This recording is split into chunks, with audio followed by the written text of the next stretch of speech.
KTR chit chat పేరుతో చెత్త అంతా వాగుతున్నాడు. అది రాష్ట్ర ప్రభుత్వ ఆది శ్రీనివాస్ తీవ్రస్థాయిలో కేటీఆర్ పై మండిపడ్డారు. పనిపాట లేక సోది పేగేసి మాట్లాడుతున్నాడు. మా ముఖ్యమంత్రి పైన పడి ఏడవడం తప్ప కేటీఆర్ కు పని లేకుండా పోయింది. చిట్ చాట్ లో చెల్లెలు కవిత గురించి మాత్రం నోరు మెదపడం లేదు. కవిత అడిగిన ప్రశ్నలకు సమాధానం చెప్పే దమ్ము ధైర్యం లేదు అంటూ ఆయన సవాల్ చేశారు. కవిత పైన కనీసం చిట్ చాట్ లో కూడా మాట్లాడే ధైర్యం చేయడం లేదు అని కేటీఆర్ ను ఆది శ్రీనివాస్ విమర్శించారు. మా ముఖ్యమంత్రి సెక్రటేరియట్ కు రావడం లేదని కేటీఆర్ అంటున్నాడు. కేటీఆర్ చిట్ చాట్ చేసే టైంకి మా సీఎం రేవంత్ రెడ్డి తెలంగాణ నూతన విద్యా విధానం పైన సెక్రటేరియట్ లో సమావేశం నిర్వహిస్తున్నారు. కేటీఆర్ కళ్ళు కాకులు ఎత్తుకుపోయాయా? మీది ఫామ్ హౌస్ పాలన, మాది ప్రజాపాలన. సీఎం రేవంత్ రెడ్డి బెదిరింపుల వలన మెట్రో నుంచి ఎల్ఎన్టీ తప్పుకుంటుందని కేటీఆర్ చెత్తవాగుడు వాగుతున్నాడు.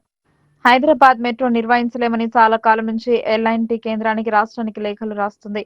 గతంలో బేగం బజార్ నుంచి మెట్రో లైన్ వేయకుండా ఎల్ఎన్టీని బెదిరించి కేసీఆరే మా ముఖ్యమంత్రి హైదరాబాద్ లో మెట్రోను 4 వైపులకు విస్తరిస్తున్నారు. ఎల్ఎన్టీని ప్రోత్సహిస్తున్నారు. తన నీచ రాజకీయాల కోసం హైదరాబాద్ బ్రాండ్ ఇమేజ్ ను దెబ్బతీయడమే కేటీఆర్ లక్ష్యంగా మారింది. హైదరాబాద్ లో భూములు అమ్ముకుంది ఎవరో తెలంగాణ ప్రజలకు తెలుసు. ఎకరం 100 కోట్లకు అమ్మామని గొప్పలు చెప్పుకుంది మీరు కాదా? గ్రూప్ 1 విజేతల తల్లిదండ్రుల మాటలు విన్న తర్వాత కూడా కేటీఆర్ కు సిగ్గు రావడం లేదు. 3 కోట్లకు ఒక ఉద్యోగం అమ్ముకున్నారని నీచాతి నీచం మాట్లాడుతున్నాడు. కేటీఆర్ ఎన్ని చిట్చాట్లు మీడియాలో ఉండటం కోసమేనని బాగా తెలుసు. నువ్వెన్ని వేషాలు వేసినా తెలంగాణ ప్రజలు నిన్ను మీ నాన్నను పట్టించుకోరు అంటూ కేటీఆర్ పై తీవ్రస్థాయిలో మండిపడ్డారు. చిట్ చాట్ పేరుతో చెత్త మాటలు మాట్లాడుతుండు, చెత్త వాగుడు వాగుతున్న సందర్భం. చిట్ చాట్ పేరుతో మీడియాలో ఉండాలనే ఆలోచన తప్ప, చిట్ చాట్లో సొంత చెల్లెలు కవిత పేరెత్తే సాహసం చేయలే.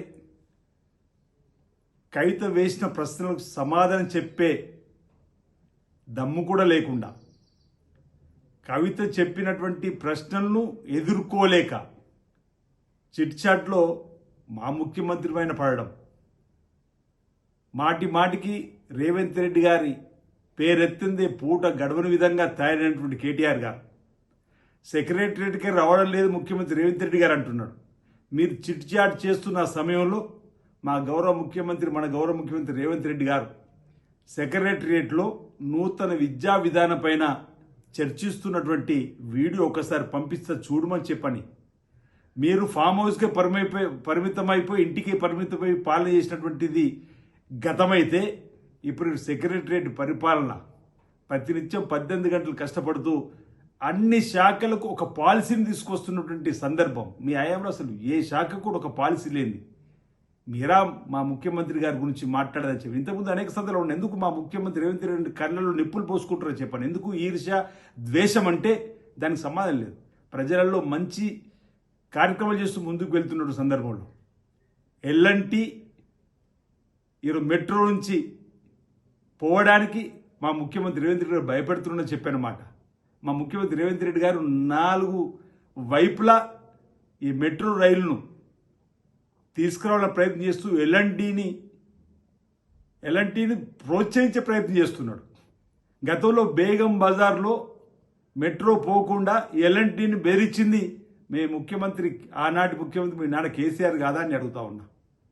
ఈరోజు మీరు కాంట్రాక్టులు బెదిరించి మీరు అభివృద్ధిని ఆపే ప్రయత్నం చేస్తూ అభివృద్ధి నాణ్యతలను కట్టలేసి రాష్ట్రాన్ని ధ్వంసం చేసినటువంటి మీరా ఈరోజు మాట్లాడే మాటలు, గ్రూప్ 1 సంబంధించిన తల్లిదండ్రులు మాట్లాడిన మాటలు చూస్తే నీ ఆలోచన ఏందో కూడా తెలిసిపోతుంది ప్రజలకు.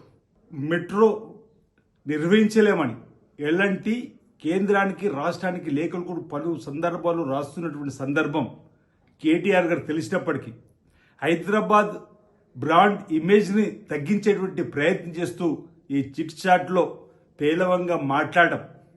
ఈరోజు భూములు అమ్ముకుంటుంది ప్రభుత్వం చెప్పంటున్నారు.